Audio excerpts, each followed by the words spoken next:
우리가 지난주에 보면 사도 바울이 주님의 그 낮아지심을 찬양했습니다. 하나님이신 주님이, 여러분, 하나님이신 주님은, 하나님은 죽을 수가 없습니다. 하나님은 그 본질상 절대로 죽을 수가 없습니다. 그런데 하나님이 우리의 허물과 죄값을 지불하시려고 죽기 위해서 사람이 되셨어요. 죽기 위해서 사람이 되셨는데, 여러분, 그렇게 사람의 몸을 입고 오신 주님은 사람들이 알아보지를 못했어요. 알아보지를. 무슨, 여러분, 이 존귀한 것이 없었습니다. 무슨 고귀한 모습이 없었습니다. 여러분, 예수님의 나이보다 훨씬 나이가 많이 들어 보였습니다. 건널것이었습니다. 그래서 지나가도 몰랐어요. 사람들이 저분이 예수님이냐? 몰랐어요. 존귀한 것이 아무것도 없었어요. 그런 모습으로 이 땅에 오셨습니다. 그리고 그 존귀하신 주님이, 여러분, 종의 자리까지 자기를 쳐서 복종하시면서 십자가 위에 죽으셨습니다. 하나님이신 주님이 죽으셨습니다. 하나님의 삶의 방식이 아님에도 불구하고 저희들의 허물과 죄를 지불하시려고, 그 문제를 해결하시려고 하나님이 죽으셨습니다. 바울이 이것을 생각하니까 자기 심령 깊은 곳에 찬양이 터져나왔어요. 찬양이 터져. 그리스도의 그 비하, 주님의 그 낮아지심, 이거는 너무너무 존귀하고 높으신 주님의 고귀하신 헌신이라는 것이 깨달아지는 순간에 주님을 높였어요. 그래서 가장 아름다운 노래, 가장 아름다운 찬양이 빌립보서 2장에 나오고 있습니다. 여러분, 낮아지신 주님은 높이 들리셨습니다. 하나님이 그를 높이 두셨습니다. 이 세상 모든 만물을 다시 그분의 발 아래 복종을 시키셨습니다. 여러분, 주님이 높여지셨을 때 우리 또한, 그리스도 안에 있는 주의 백성들 또한 높이 들려주셨습니다. 어디까지? 주님의 보좌까지 높이 들려주셨습니다. 그래서 예수님의 동생으로 삼아주셨습니다. 할렐루야. 저와 여러분이 예수님의 동생들이 된 겁니다. 동생들이. 하나님의 자녀가 되었으니까 예수님이 큰 형님, 큰 오빠, 우리는 그 동생들입니다. 여러분, 좀 이상합니까? 예수님이 큰 형님이 되시고 우리 큰 동생이 됩니다. 우리를 자녀 삼아주셨습니다. 존귀하게 여러분 되신 겁니다. 이걸 바울이 생각하니까 찬양이 터져나옵니다. 깊은 곳에서 막 찬양이 막 샘솟듯이 터져나온 겁니다. 여러분, 오늘 사도 바울은 이렇게 위대한 하나님의 구원이 우리에게 이렇게 이루어졌는데, 그러면 끝난 거 아닙니까, 여러분? 우리가 영원한 지옥불에서 건진받고 하나님의 영원한 형벌에서 건진받아서 하나님의 자녀가 되었다면 이제 모든 게 끝난 게 아닙니까? 바울은 끝난 게 아니라는 거예요. 어떻게 말합니까? 두렵고 떨림으로 너희의 구원을 이루라, 이렇게 권면을 하고 있습니다. 오늘 첫 번째는 그 이야기입니다. 우리 12절을 다시 한번 보겠습니다. 12절 말씀을 같이 봅니다. 그러므로 나의 너희가 있을 뿐 아니라 더욱 지금 나 없을 때에도 항상 복종하여 두렵고 떨림으로 너희 구원을 이루라. 여러분, 이 말씀이 자칫 잘못하면 오해를 할 수 있어요. 아니, 주님이 구원을 이루셨는데 또 우리가 이루어야 될 구원이 또 뭐가 있나? 주님이 십자가 위에서 이룬 구원이 뭔가 부족한 거냐? 그러면 이렇게 우리가 생각할 수 있습니다. 여러분, 그래서 이 말씀을 좀 생각할 필요가 있다는 거예요. 구원은, 여러분, 하나님의 진노와 심판에서 건진받은 그 사건은 마치 여러분 구조대에 의해서 구조된 것 같은 겁니다. 산에서 여러분 우리가 길을 잃고 확 헤매다가 그냥 막 날이 어두워졌어요. 그리고 온도는 막 떨어집니다. 먹을 것은 다 이렇게 그냥 다 먹어버려가지고 물도 없고 양식도 없습니다. 이제 여러분 어두워지고 추워지면 여러분 이제 조난을 당해가지고 이제 죽게 되는데, 이 사람이 막 헤매다가 이게 막 바위 틈을 발견한 거예요. 그리고 그 바위 틈 밑에 이제 들어가서 그렇게 막 하루 이틀을 지내는데 아무 핸드폰도 안 터지고 배터리도 다 됐고, 이제는 그는 이제 막 죽을 날만 기다리는 겁니다. 깊은 산에 그렇게 온도가 떨어지면서 그는 이제 죽을 날만 기다리는데 가족들이 신고를 한 거예요. 우리 남편이, 아빠가 지금 산에 갔는데 안 온다고.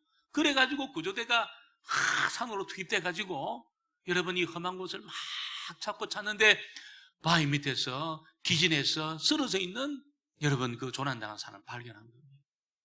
여러분, 그래서 그 사람을 깨워가지고 응급처치를 하고 물을 먹이고 이렇게 하는데, 여러분, 그건 구조가 된 겁니다. 구조가. 앞으로 여러분, 그는 이 산에서 내려와야 됩니다. 구조대의 말을 잘 듣고 지침을 따라서 내려와서 집까지 가야 되는 겁니다. 마치 우리가 여러분, 그 하나님의 진노와 심판에서 십자가를 통해서 구원받았다는 것은 구조된 겁니다. 구조된 겁니다. 바로 천국으로 안 가고, 여러분, 그 과정이 우리에게 남아있는데, 이제 저와 여러분은 어떻게 됩니까? 그 남아있는 그 과정을 오늘 바울의 말처럼 두렵고 떨림으로 주의 말씀에 귀를 기울이고, 여러분, 그 주님이 하나님의 뜻에 나를 맞추고 그렇게 살아야 된다는 거예요. 이미 진노와 심판에서 건짐을 받았지만 이 구원이 완성되는 그 과정에, 여러분, 육체로 이 땅을 사는 동안에 여전히 우리 안에는 뭐가 있습니까? 여러분이 약한 기질이 있습니다. 하나님 말씀 듣기 싫어하는 기질이 있습니다. 하나님의 어떤 구속을 받기 싫어하는 그런 기질이 있습니다. 육체적인 기질이 있습니다. 육체의 정욕이 있습니다. 이 세상에 야망이 있습니다. 이런 야망과 여러분 육체의 기질, 내가 하고 싶은 대로 살고 싶은 그런 이 기질을 따라 살면 어떻게 될까요? 구원은 받았지만 여러분, 지옥의 문턱에서 유황 냄새를 맡으면서 비참한 그리스도인이 될 가능성이 많아요. 구조된 사람이 구조된 말 안 듣고 또 막 자기 마음대로 길을 내가 안다고 하면서 막 다니면 되겠습니까? 여러분, 그 사람은 여러분 두렵고 떨림으로 이제 구조된 대원의 말을 잘 들어야 되는 것처럼 구원받은 주의 백성들도 두렵고 떨림으로 우리의 구원을 이루어야 된다는 거예요. 죄 짓는 것을 두려워하며 벌벌 떨면서 있잖아요. 가만히 내버려두면 어떻게 될까요? 육체의 기질대로 살 가능성이 100%입니다. 100%. 우리를 그냥 내버려두면 여러분, 죄 짓고 있잖아요. 육체의 정욕을 따라 살 가능성이 100%입니다. 100%. 그런 여러분 존재를 마귀는 여러분 바보로 합니다. 바보로. 완전히 바보로 합니다. 누구든지 복종하는 자의 종이 되는데 이렇게 육체의 정욕에 복종하고 있잖아요. 여러분, 세상의 그 야망에 복종하고 기질에 복종해서 살다 보면 완전히 마귀의 밥이 되는 거예요. 구원이 취소되는 것은 아니지만 비참한 그리스도인이 되어서 부끄러운 구원을 받을 가능성이 있다는 거예요. 그래서 바울은 너희가 두렵고 떨림으로 너희가 거룩한 성령 안에서 복종해라, 복종. 그래서 구원을 이루어 가라, 이렇게 말씀을 하고 있는 것입니다. 여러분, 이 마귀는 우리를 이 땅에 사는 동안에 하나님의 은혜로부터 떨어질 수만 가지 방법들을 가지고 진을 치고 있습니다. 함정을 파놓고 있습니다. 그래서 우리가 여러분 주의 말씀에 주의하면서 한 걸음 한 걸음 가지 않으면 그 덫에 걸려들 가능성이 100%입니다. 육체의 기질을 따라 살다 보면 딱 걸려듭니다. 그렇게 오도록 길을 딱 만들어 놨거든요. 여러분, 세상의 야망을 따라 사람들이 이야기를 듣고 살다 보면 그렇게 오도록 길을 딱 만들어 놨습니다. 덫에 걸리도록. 여러분, 덫에 딱 걸리면 완전히 여러분 마귀의 종이 되어서 이리 끌리고 저리 끌리고 인생 다 허비하고 있잖아요. 그냥 물질 다 허비하고 종치는 겁니다. 그 인생이 종치는 겁니다. 부끄러운 구원을 받는 거지. 부끄러운 구원을 받는 거예요. 그래서 바울은 두렵고 떨림으로 여러분 우리 속에 내면에서 나오는 이 정욕의 소리, 육체의 소리에 귀 기울이지 말고 주의 말씀에 귀를 기울이고 초점을 맞추고 두렵고 떨림으로 구원을 이루라고 우리에게 알려주고 있습니다. 그러면 우리 힘으로 이게 주의하고 두렵고 떨리면서 그렇게 가면 그것으로 우리가 구원을 이룰 수 있습니까? 그런 우리 생각이 들어요. 그래서 하나님은 오늘 바울을 통해서 너희들 안에 하나님이 행하시고 있다, 이렇게 말합니다. 소원을 두고. 13절을 같이 볼까요? 13절 말씀을 같이 보겠습니다. 너희 안에서 행하신 하나님.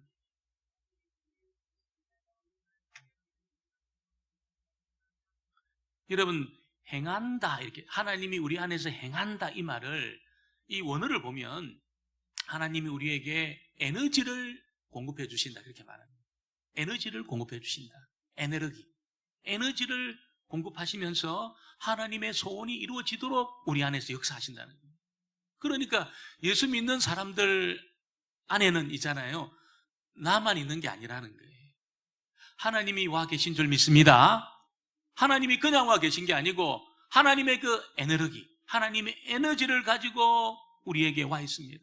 에너지를 날마다 우리에게 공급해 주시면서 우리에게 와 있습니다. 여러분, 그 하나님이 그 에너지를 공급해 주실 때에 여러분, 주님의 그 기쁘신 뜻을 쫓아서 우리가 살아갈 힘을 얻습니다. 그 길을 걸어갈 힘을 얻습니다. 힘을 얻습니다. 여러분, 하나님이 에너지를 공급해 주실 때 내 뜻을 주의 뜻에 맞출 힘을 얻습니다. 내가 만들어낸 힘으로는 안 됩니다. 내가 먹는 것으로 만들어낸 힘이 있어요. 내가 좋은 거 먹고 있잖아요. 고기 먹으면서 그거 필요하지요. 그 힘이 있어요. 그 힘이 있어요. 그것으로는 여러분, 우리가 주님의 뜻을 이루어낼 수가 없다는 거예요.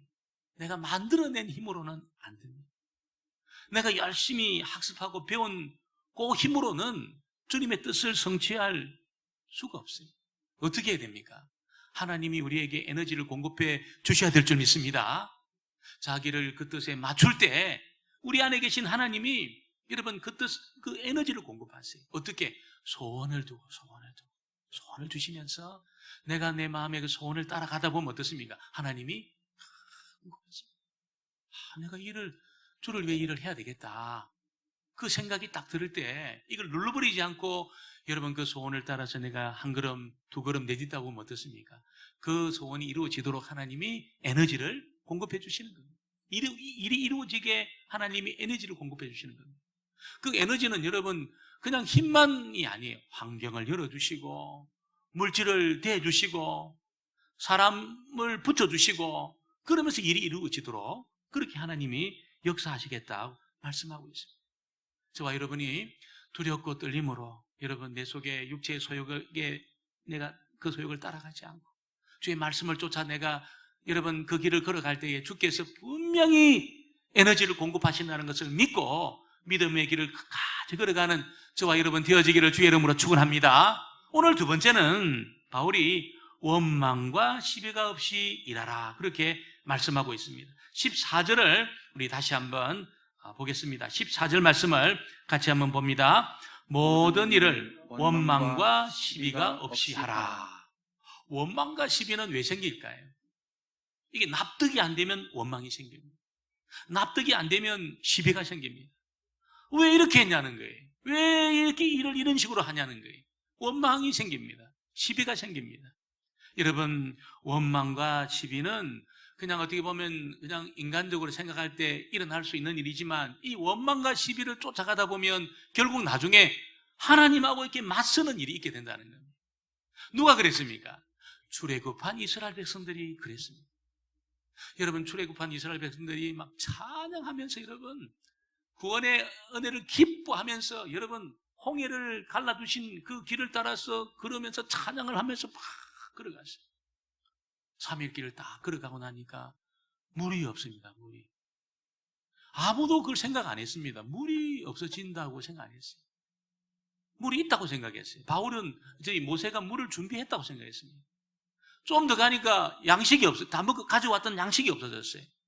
아무도 양식이 여러분 없어질 거라고 생각 안 했습니다. 분명히 모세가 준비 방법이 있을 거다 생각을 했어요.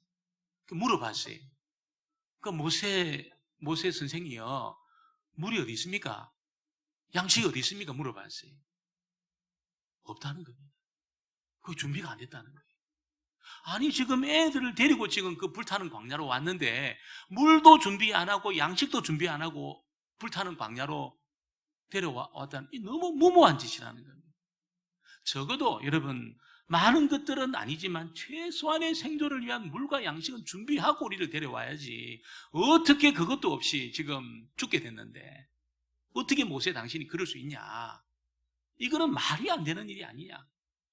당신의 해결책이 뭐냐 물어보니까 모세가 뭐라고 이야기합니까?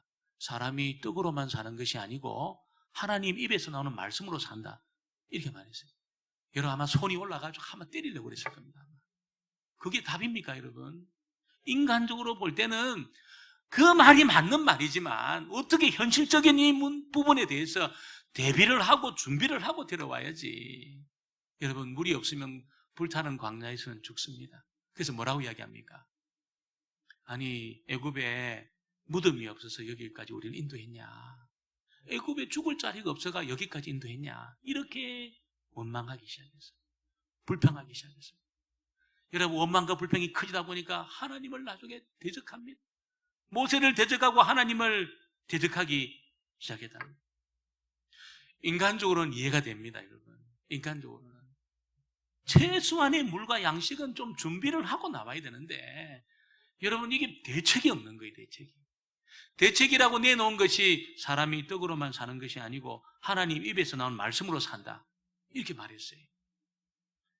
여러분, 인간적으로는 이해가 됩니다. 그러나 여러분, 10가지의 기적을 경험하고 홍해가 갈라지는 위대한 체험을 했던 그 전능하신 하나님을 믿고 있는 하나님 백성들에게는 여러분, 그 문제가 있었다는 거예요. 문제가 있었다는 거예요.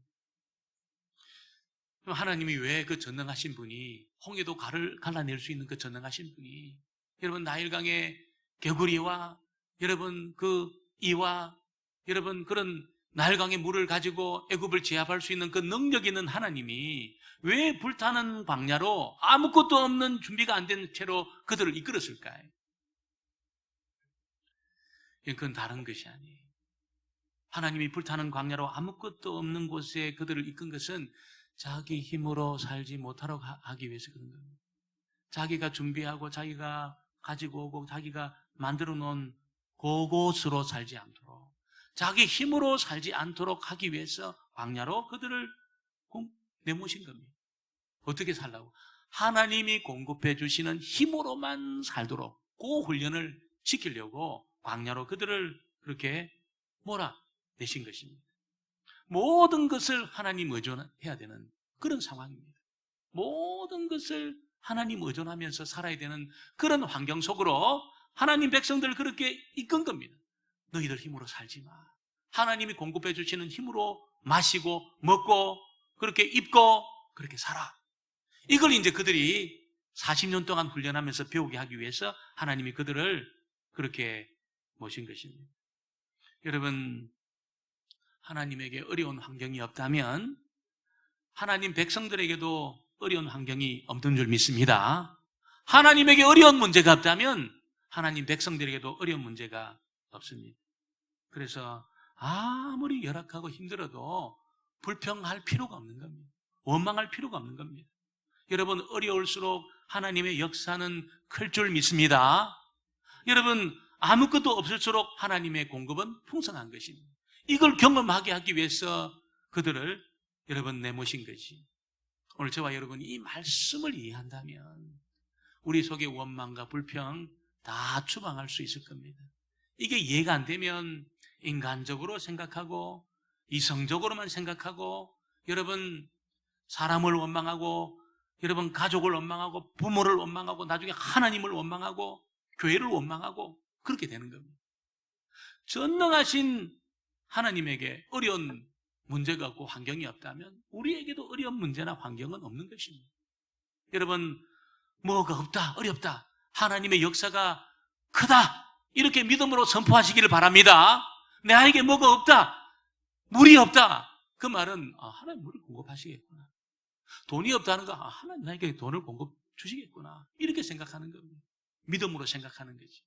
믿음을 발휘해서 믿음으로 생각하는 것입니다. 여러분, 고린도전서 10장에 보면 바울이 사람이 감당할 시험 밖에는 너희에게 당한 것이 없다고 그렇게 말했습니다. 사람이 감당치 못할 시험 당하는 것을 하나님이 허락하지 않는다는 겁니다. 감당치 못할 시험이 올 때는 어떻게 합니까? 피할 길을 여신다 이렇게 말해요.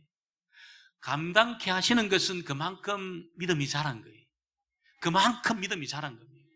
여러분, 이거 생각할 때 우리 안에 모든 원망과 불평을 전부 우리가 추방할 수 있다는 것입니다. 그래서 저와 여러분 이 두렵고 떨림으로 구원을 이루어가는 과정에 여러분 내 안에 원망이 생기고 불평이 생기고 여러분 우리 자녀들 안에 또 부모님에 대해서 혹은 우리 지체들 가운데 또 교회에 대해서 그렇게 원망이 생기고 불평이 생길 때는 전부 추방하시게 되기를 주의 이름으로 축원합니다. 다 추방하셔요.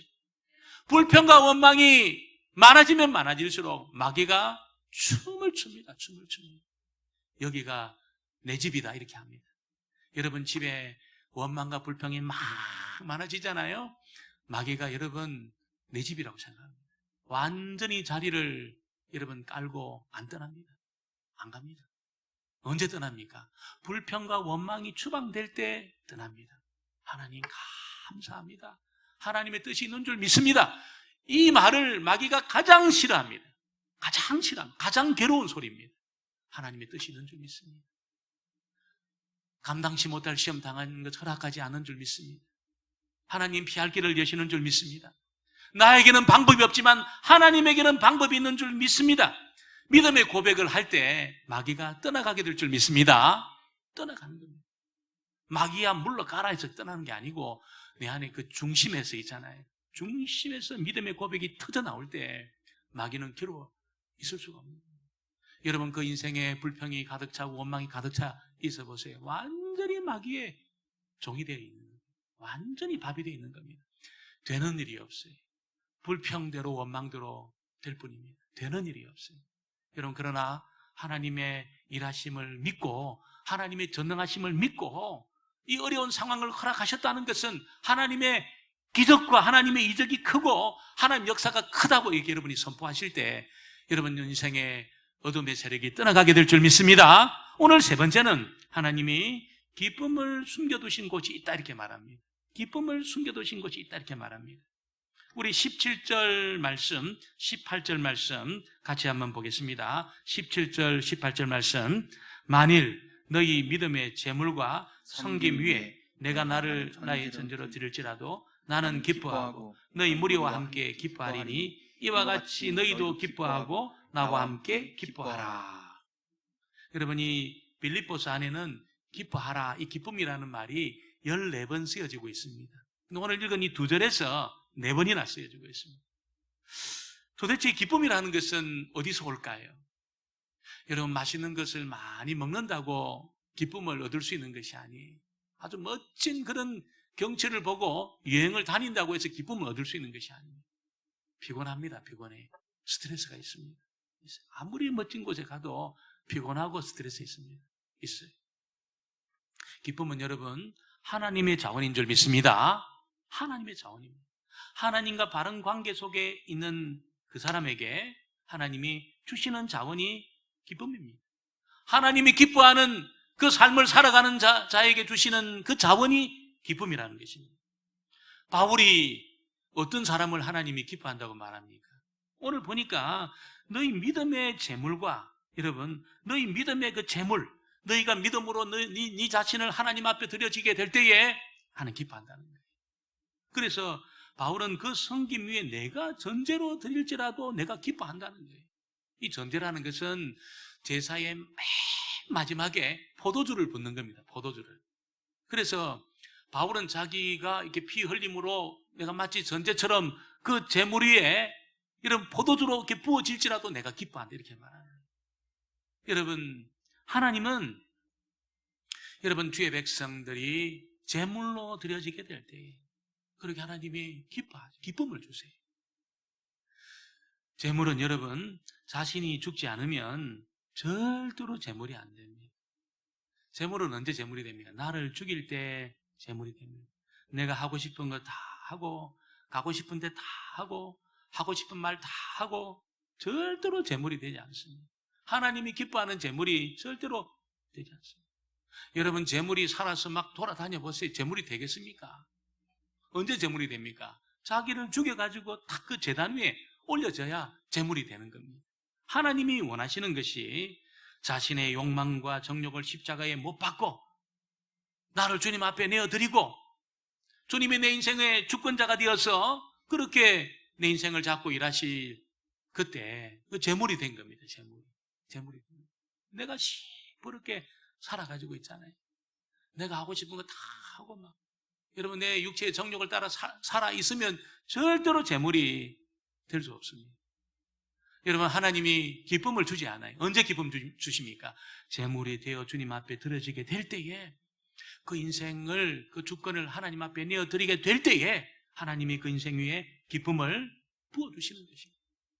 특별히 하나님은 몸된 교회를 위해서 제물되어 섬기는 주의 백성들, 주의 몸을 위해서 자신을 깨고 있잖아요.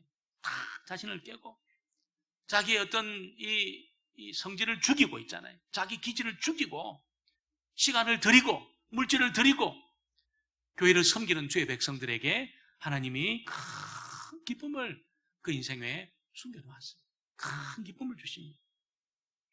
여러분, 초대교회 성도들은 이 신앙 때문에 삶의 터전을 잃어버렸습니다. 자기 전 재산을 잃어버렸습니다. 그래도 신앙을 포기하지 않고 있잖아요. 여러분, 카타콤의 땅 속으로 들어갔습니다. 그리고 여러분, 그냥 산속에 들어가서 바위를 파가지고 살았습니다. 바위를 파서 살았습니다. 너무나 열악한 환경 속에 살았지만 그들이 여러분 기뻐하고 즐거워했어요. 그들의 그린 그림이나 쓴 글들을 보면 기뻐하고 압도하는 기쁨이 있었습니다. 주를 위해 살아가니까, 주를 위해 자신의 몸을 드리고 주의 몸된 이 교회를 위해서 자기의 인생을 내어드리니까 압도하는 기쁨을 가지고 그들이 살았다는 것을 우리에게 알려주고 있습니다. 하나님이 주시는 이 기쁨은 이런 세상에서 절대로 경험할 수 없는 기쁨입니다. 여러분, 우리가 이 교회 안에서 주님을 높이고 찬양하고 함께 예배하고 우리 자신을 내어드리면서 말씀 앞에 나를 맞추고 주의 뜻에 나를 맞추고 나를 부인하고 제물되어서 그렇게 나아갈 때 하나님이 저와 여러분에게 압도하는 기쁨을 주시는데, 여러분, 그 기쁨은 이 세상 어디에도 찾을 수 없는 기쁨입니다. 강경에 계셔도 그 기쁨을 누릴 수 있습니다. 강경에 계셔도.